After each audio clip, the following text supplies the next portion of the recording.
A paz, queridos, alegria em poder chegar até você através desse vídeo. Aqui temos uma palavra preparada para abençoar a sua vida, direto do trono de Deus, abençoar você e aqueles que você ama.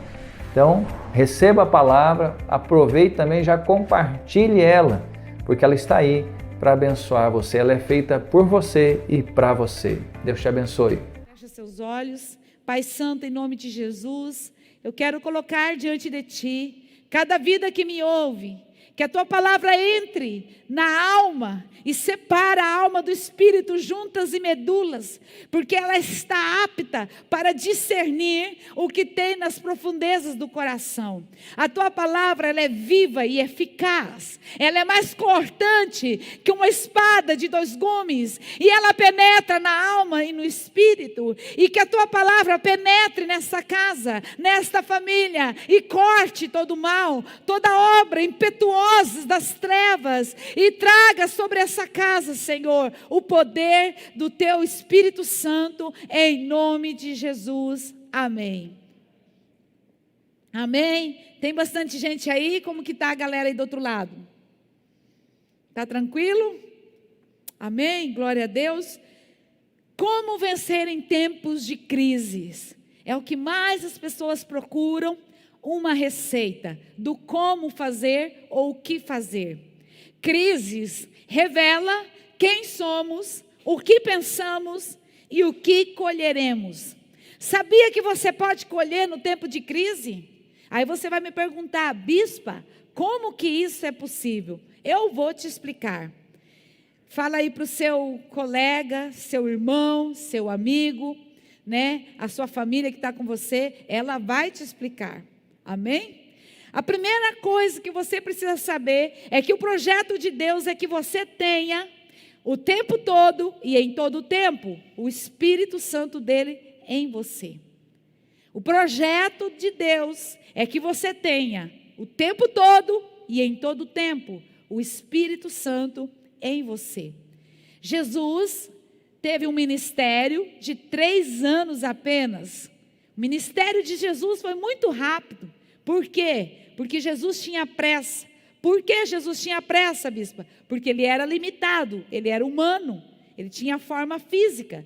Eu, por exemplo, estou limitada de tocar em você. Eu estou limitada de estar com você tomando um chimarrão, um tereré, comendo uma sopa paraguaia, chipa guaçu, né? A chipa, comendo aí um vori-vori, coquito com chá, cocido.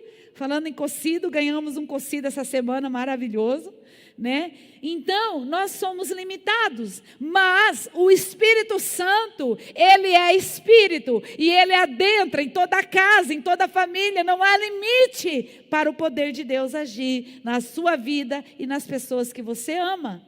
Por isso Jesus foi embora. Jesus falou, é necessário que eu vá, porque se eu for, o Consolador virá.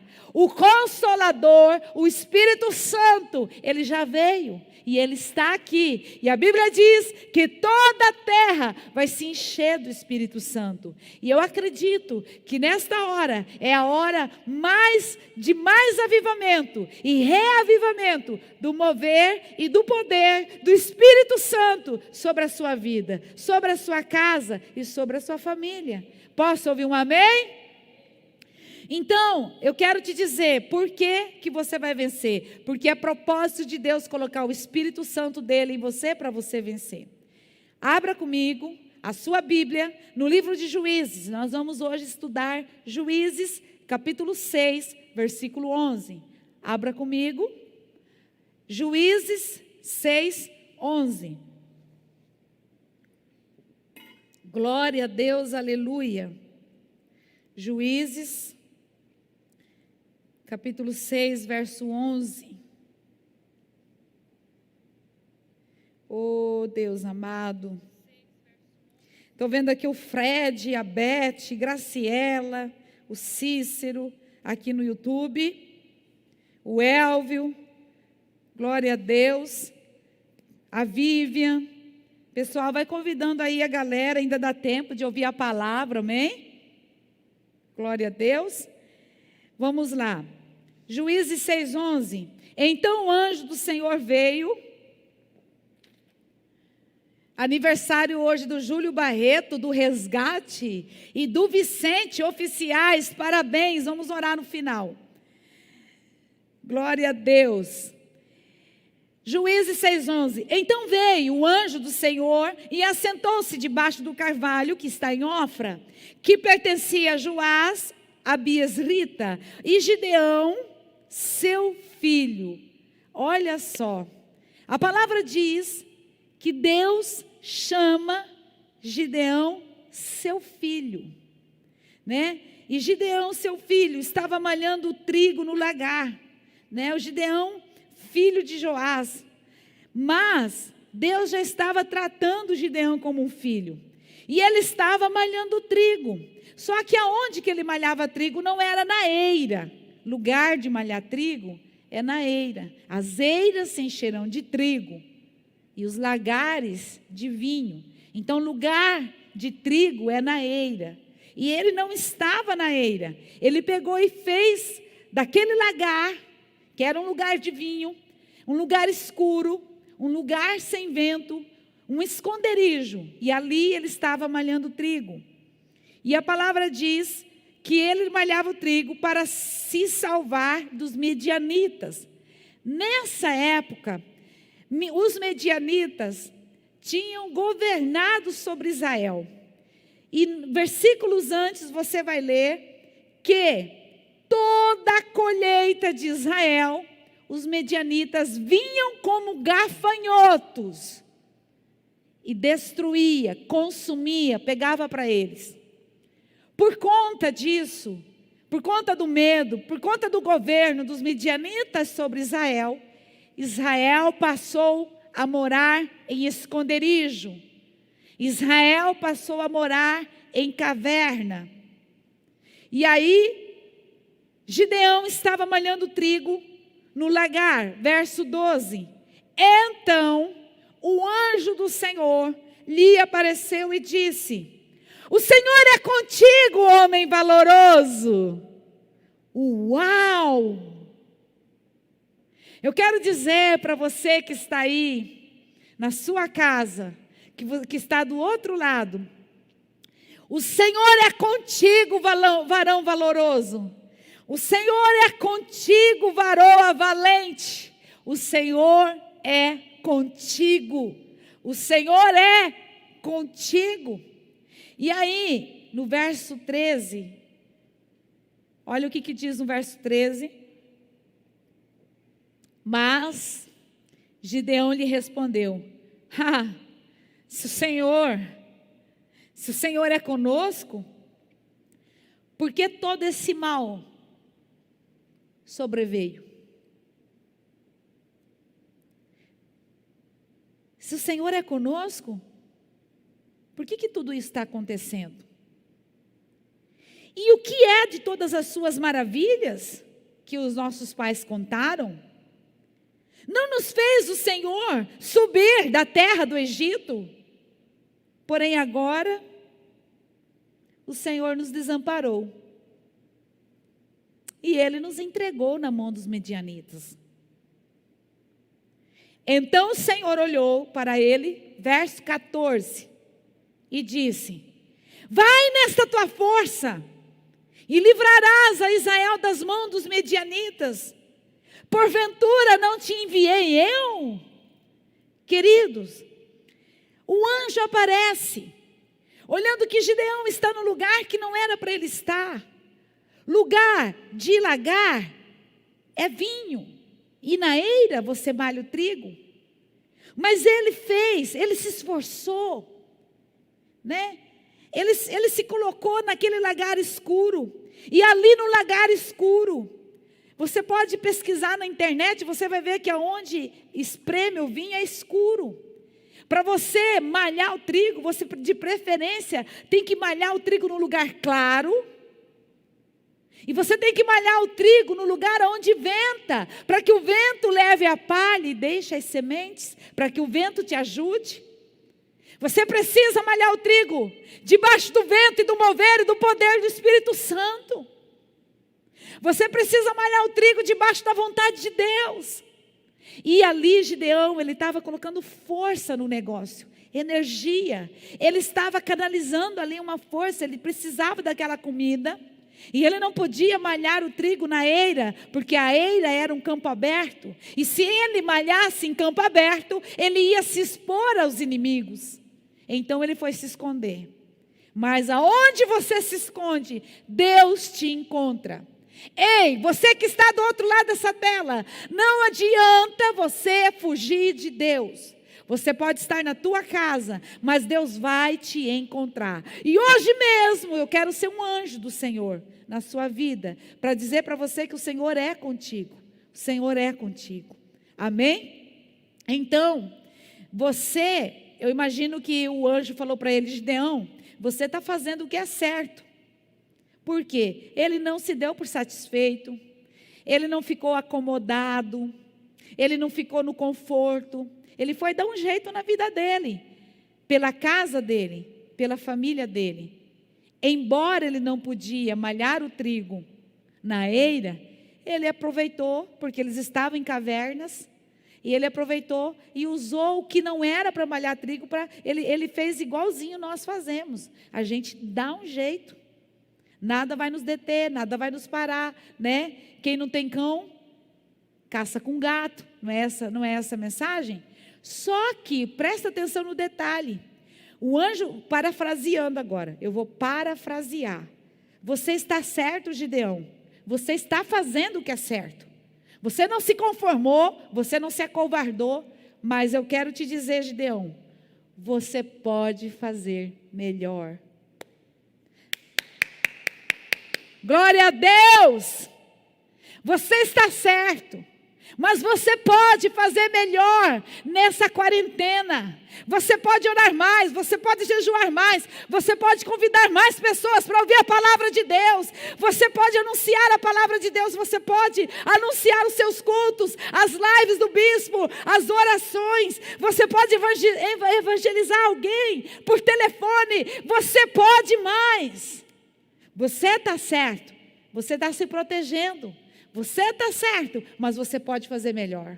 Você está certo, mas você pode fazer melhor. Aleluia! Diga aí na sua casa: eu posso fazer melhor.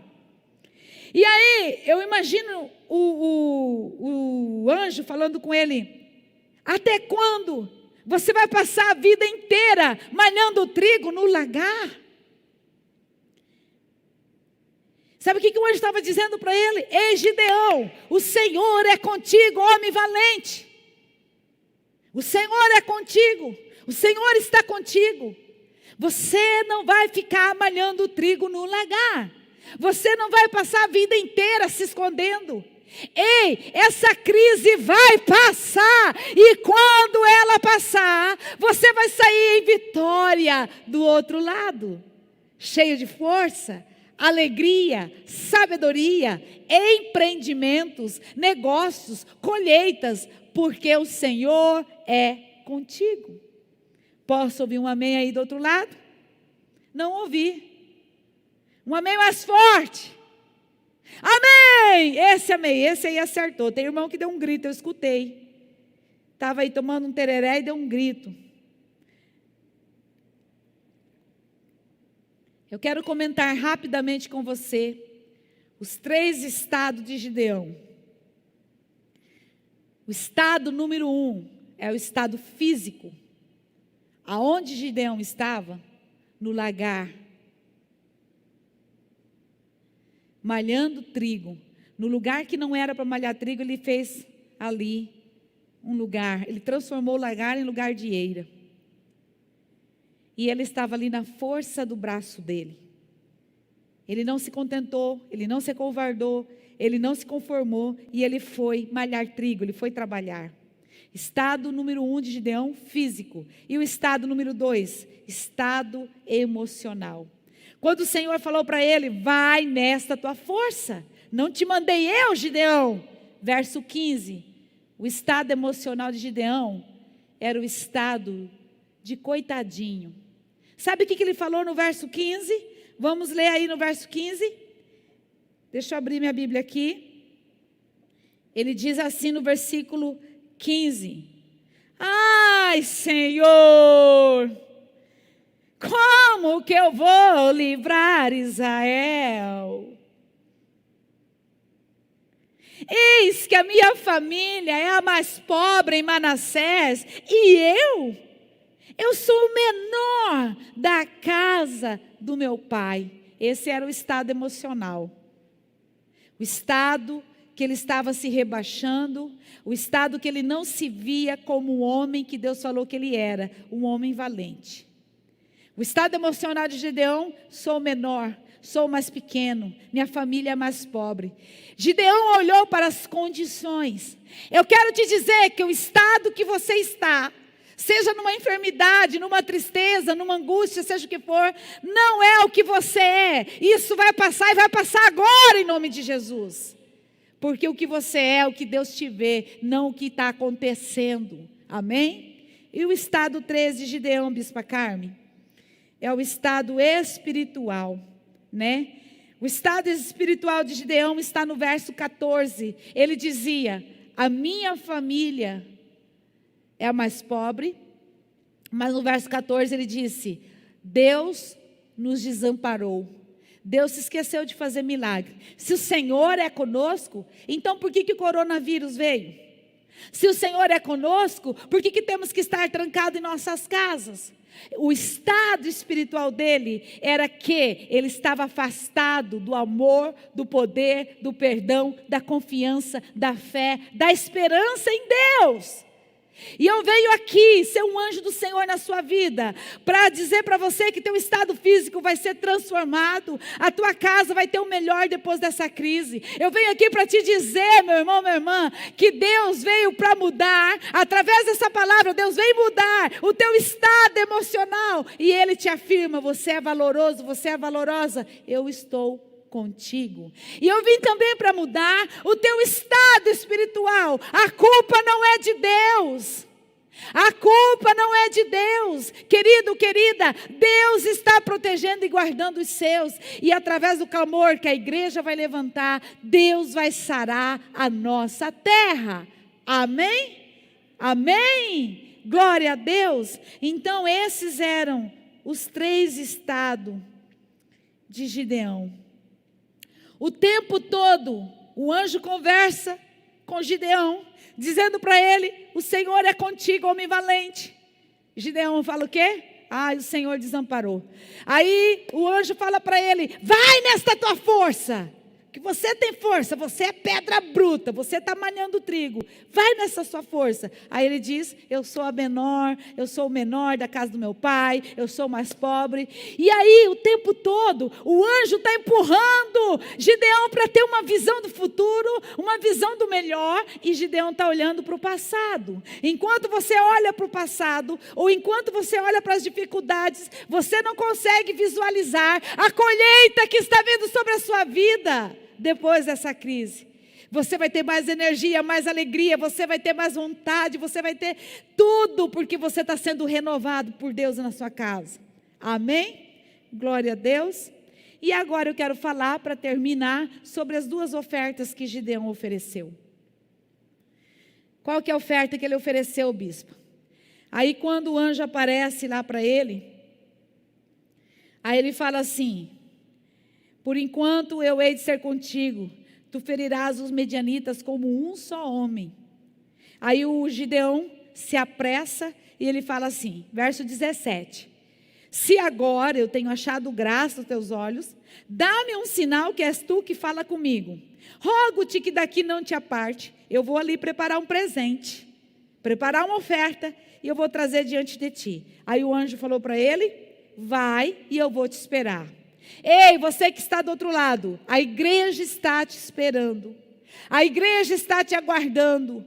O anjo do Senhor está falando com você por essa internet, mas está dizendo: vai, se guarde, fique em casa, mas a hora que tudo isso passar, volte. Amém? Vai, mas volte. E aí Gideão foi e preparou um cabrito, preparou pães ázimo, né, para oferecer de oferta. Verso 17 e verso 18. Aqui está bem quente, vou tomar mais uma água. Tem irmão aí tomando tereré, que eu sei, e outros já estão no chimarrão, né? Como o Bispo Max está lá em casa, me assistindo, tomando chimarrão. Beijo no coração, meu amado, para você e para o Caleb. Então, a primeira oferta é a oferta comum. É a oferta que Gideão se propôs. Gideão se propôs em ofertar um cabrito, pães asmo, fez uma carne. A Bíblia diz que ele fez uma carne com caldo. E ele foi e ofertou. Quando ele ofertou, o anjo tocou com o cajado e consumiu a oferta. Gideão saiu dali, meu Deus, e é verdade que era Deus que estava falando comigo.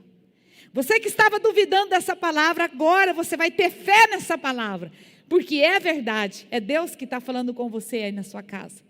Amém? Glória a Deus. Então, a primeira oferta é a oferta que eu quero dar. Essa é a primeira oferta. Mas tem uma segunda oferta, meu irmão, que é a oferta extraordinária.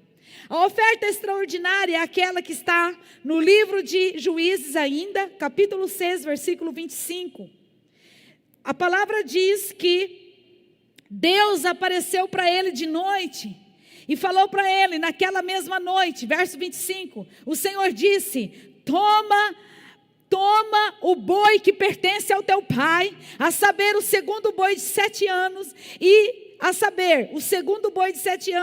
e derruba o altar de Baal, que é do teu pai, corta o bosque que está ali, no pé de Baal, e edifica ao Senhor Deus um altar no cume deste lugar, e toma um segundo boi e oferece em holocausto com lenha, para cortar todo o mal da sua casa. A primeira oferta é a oferta que eu quero dar. A segunda oferta é a oferta que Deus me pede para dar. A primeira oferta é a oferta comum. A segunda oferta é a oferta extraordinária. Então Deus pede para Gideão acabar com os altares de Baal que o pai dele tinha levantado. A palavra diz que o altar de Baal e mais os postes ídolos, que era o altar de Azerá. Azerá era um poste da deusa, essa deusa Azerá, em forma de um poste, colocado do lado do deus de Baal. Então eram os dois que Israel adorava. A segunda oferta está falando que Deus está chamando para Gideão romper com as crenças, com os limites, com aquilo que seu pai deixou. E aí eu imagino o arcanjo Miguel, eu imagino o anjo Gabriel, e aí olhando ali do céu, Deus, todos o exército celestial olhando para Gideão. Gideão ofertou um cabrito, e ele ofertou pães, a primeira oferta.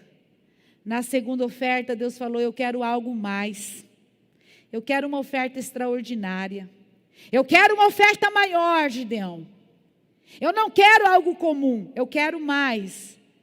E em tempos de crise, Gideão foi lá e Deus falou: você vai derrubar o altar que seu pai levantou para Baal. Você vai derrubar os limites. Você vai derrubar as crenças limitantes que teu pai, que a tua família colocou, dizendo que Deus não está nem aí, dizendo que Deus não existe, dizendo que você vai perder. Eu quero dizer que você não vai perder nada, você vai ganhar muito depois dessa crise, porque Deus é contigo, mas as crenças familiares impedem você de crer. Eu imagino aquele exército celestial dizendo: será que Gideão vai dar conta de derrubar o altar de Baal? E a resposta de Deus para o exército celestial é: já deu, já fez, já libertou. Porque Deus via o que os homens não viam em Gideão. Deus via a coragem de Gideão. O passado não faz maldição. Anote aí. O passado não faz maldição, mas ele traz maldição quando nós não quebramos com as crenças, com os deuses do passado, né? Então, eu quero dizer para você que não há mais desculpa. Será que você não está sendo como Gideão nesse tempo de crise? Deus está pedindo, me dá o boi do seu pai, me dá aquilo que é importante para a sua família. Ainda somos os mesmos e vivemos muitas vezes como os nossos pais viveram em tempo de crise. Deus está te chamando para fazer a diferença em tempo de crise. Postes ídolos, amor ao dinheiro, postes ídolos, reputação, sentimento de incapacidade. Deus está pedindo, me entregue esses postes ídolos, me entregue essa incredulidade, me entregue a sua reputação, me entregue o sentimento de incapacidade, me entregue esse amor que você tem ao dinheiro, que eu vou abençoar a sua vida. Amém? Então, queridos, o que eu tenho para dizer para você para terminar? A primeira oferta traz paz. Versículo, deixa eu ler aqui, Juízes 6, Pedro pode vir, acho que nós temos um tempinho, que nós começamos 6 horas em ponto, né? Nós começamos 6:03, nós temos 5 minutos para terminar. Quando Gideão oferece o cabrito, Deus aparece, aliás, o anjo queima a oferta, e o anjo vai embora. Verso 22. Então Gideão viu que era o anjo do Senhor e disse: ai, Senhor Deus, eu vi o anjo do Senhor. Verso 23. Porém o Senhor lhe disse: paz seja contigo, não temas, você não morrerá. Então Gideão edificou um altar e chamou ao Senhor, chamou o nome do altar, o Senhor é paz. Então, a primeira oferta, ela traz um recipiente de paz. Paz contém a bênção que vai sustentar tudo o que você precisa. Por exemplo, vai em paz, meu irmão. Ou, glórias a Deus nas alturas e paz na terra. Ou, venha em paz. Paz é um recipiente que leva a bênção para você segurar aquilo que é seu por direito. E na segunda oferta, bispa, o que Gideão ganhou na segunda oferta? Que foi a oferta de entrega. Ele poderia dizer: mas o boi é do meu pai. Ele poderia dizer: mas eu não vou me envolver com isso. Ele consagrou a Deus, não só ele, mas a casa dele. A Bíblia diz que ele quebrou com os limites, com as crenças limitantes. Ele entregou a reputação, ele entregou o amor ao dinheiro, ele entregou o medo da perda, ele entregou ali tudo que aquela família carregava. E depois da segunda oferta, lá em Juízes capítulo 6, verso 34, depois da segunda oferta, na oferta comum eu recebo paz, e na oferta extraordinária, olha o que acontece no 34. Então o Espírito do Senhor revestiu a Gideão, o qual tocou a trombeta, e todos se ajuntaram a ele. E aí, queridos, que achou da palavra? Vou fazer um pedido para você. Deixe seu comentário sobre a palavra. Aproveita também, já se inscreva no canal para você receber as notificações das postagens e já dê o seu joinha se você gostou. E compartilhe. Deixe as outras pessoas também receber de Deus. Que Deus te abençoe grandemente. Um grande abraço.